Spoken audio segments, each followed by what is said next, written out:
Punta tayo ngayon sa Misamis Oriental. This is a newly developed resort here. Ito yung 2BR nila. So let's see it. So look, this is the first bedroom. Under clean up kasi siya. Tapos may sala. This is I think mga 12,000 yung rate niya. May TV. Tapos ito 2BR. Yung pwede niya malakay. And then may CR din siya. Another CR.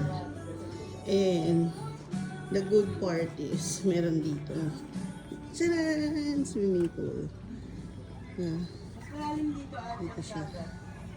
Alam mo kung bakit? May paakyat So, pa this konti. is- Kasi mas mataas na nga dito. Yan, sarap. Kasi yun yung mga villas. So under construction pa siya.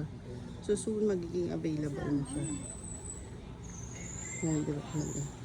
Kasi dadalhin ka dito ng golf cart. Ganda, ganda.